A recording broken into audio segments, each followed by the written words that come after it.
নমস্কার বন্ধুরা, ঝর্ণার বাঙালিয়ানায় সবাইকে স্বাগতম জানাচ্ছি। বন্ধুরা, সবসময় কিন্তু ডাল দিয়ে মুড়িঘণ্ট খাই। আজকে একেবারে নতুন সবজি দিয়ে মুড়িঘণ্ট রান্না করব, তা হচ্ছে শালগম। আজকে আপনাদের সাথে শালগম দিয়ে মাছের মাথা দিয়ে রান্না করে শেয়ার করব। বন্ধুরা, চলুন মূল রান্নায় চলে যাই।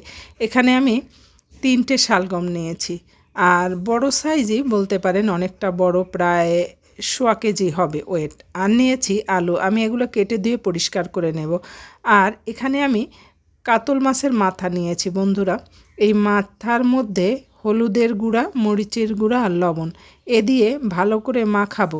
মাছের মাথার টুকরোগুলো ভালো করে এপিট ওপিট করে ঘুরায় ঘুরায় আমি মেখে নেব। বন্ধুরা, এটা মাছের মাথা ভালো করে মাখায় নিলেই কিন্তু ভালো হয়, এর মধ্যে এই হলুদ মরিচ ভালোভাবে যায়। আর এখানে আমি এই মাছের মাথা মাখায় নিয়েছি, আর শালগম আর আলু কেটে নিয়েছি। বন্ধুরা, রান্নায় চলে আসলাম। দিয়ে দিলাম কড়াইতে তেল। আমি সাদা তেল নিয়েছি, আপনারা যে কোনো তেল দিয়েই এই রান্নাটা করতে পারেন। এবার তেল গরম হয়ে গেলে মাছের মাথাগুলো আমি ভেজে নিচ্ছি। আর শীতের দিনে আপনি যে কোনো সবজি দিয়েই কিন্তু এভাবে মাছের মাথা দিয়ে রান্না খেতে কিন্তু দারুণ লাগে। অবশ্য আমি পেঁয়াজ ছাড়া রান্না করব, আপনারা চাইলে পেঁয়াজ দিয়েও রান্না করে খেতে পারেন। আসলে মাছের মধ্যে মাছের মাথা দিয়ে খাওয়ার চেয়ে তরকারি দিয়ে এভাবে রান্না করে খেলে কিন্তু দারুণ লাগে। আমার মাছের মাথা ভাজা হয়ে গেছে। যে তেলটা ছিল তার মধ্যে ফোড়ন দিলাম দারুচিনি, এলাচ, তেজপাতা, হলুদের গুঁড়া, মরিচের গুঁড়া দিয়ে একটু জল দিয়ে দিলাম। এবার আস্তে আস্তে করে বাকি মশলাগুলো আমি এর মধ্যে দিয়ে দেব। তার আগে একটু নাড়াচাড়া করে নিলাম। বন্ধুরা, এবার দিয়ে দিলাম লাল মরিচের গুঁড়া। আর মশলা আমি একে একে সব দিচ্ছি, জিরা বাটা, আদা বাটা। আর এবার আরও একটু নাড়াচাড়া করে নেব। আর এই লাল মরিচের গুঁড়োটা দিলাম শুধুমাত্র কালারের জন্য, আপনারা চাইলে অ্যাভয়েড করতে পারেন। মশলা আমি ততক্ষণ পর্যন্ত ভাজবো যতক্ষণ না পর্যন্ত এর মধ্যে থেকে তেল ছেড়ে যায়। বন্ধুরা, মশলার তেল না ছেড়ে গেলে কিন্তু মশলা ভাজা হয় না। দিয়ে দিলাম লবণ। আর আমি এখানে একটু কমই লবণ দিয়েছি, পরে আবার এটা মিক্সড করে নেব। এবার মশলার মধ্যে আমি এই শালগম দিয়ে দিলাম। আর শালগম রান্না করতে কিন্তু অনেক সময় লাগে, সিদ্ধ হতে অনেক সময় লাগে। সেই জন্য আমি একটু কষায় নেব, ঢাকনা দিয়ে কষায় নেব। তার আগে বন্ধুরা নেড়ে চেড়ে নিচ্ছি, ভালো করে মশলার সাথে মাখায় নিচ্ছি। এবার একটু ঢাকনা দিয়ে দেব। আর ঢাকনা দিয়ে আমি কিছুক্ষণ রান্না করব, যাতে এর মধ্যে এই সবজিটা ভালোভাবে সিদ্ধ হয়। আর এভাবে ঢাকনা দিয়ে দিয়ে সবজিটা সিদ্ধ করে নিলে কিন্তু রান্না করতেও কম সময় লাগে।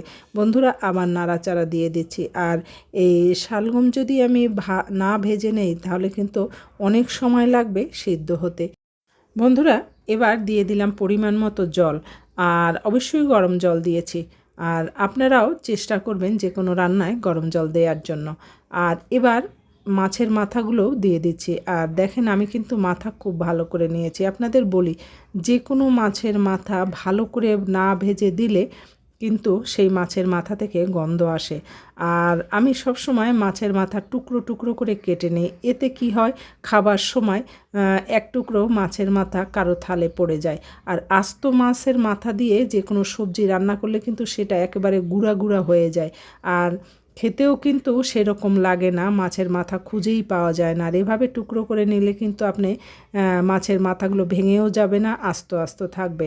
এবার আমি একেবারেই মিডিয়াম আঁচে রান্না করব। বন্ধুরা, এই রান্না করতে কিন্তু অনেক সময় লাগে, সিদ্ধ হতে অনেক সময় লাগে। সেই জন্য আমি আস্তে একটু জল বেশি দিয়েছি আর মিডিয়াম আঁচ দিয়েছি, যাতে আস্তে আস্তে করে এটা রান্না হয়ে যায়। আর রান্না আমি এতটা ঝোল রাখবো না, ঝোল বেশি দিয়েছি কারণ এটা সিদ্ধ হতে সময় লাগবে, সেই জন্য একটু ঝোল বেশি দিয়েই কিন্তু রান্না করতে হবে। বন্ধুরা, আমার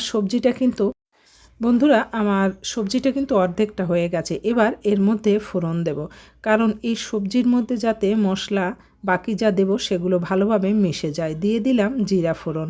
আর জিরা ফোড়নটা ভালো করেই হয়ে নিতে হবে, কাঁচা গন্ধ যাতে না থাকে। আর আমি যেহেতু মাছ ভাজায় আরও তেল ব্যবহার করেছি, সেজন্য একটু কমই তেল দিলাম। এবার ফোড়নটা ঢেলে দিচ্ছি বন্ধুরা।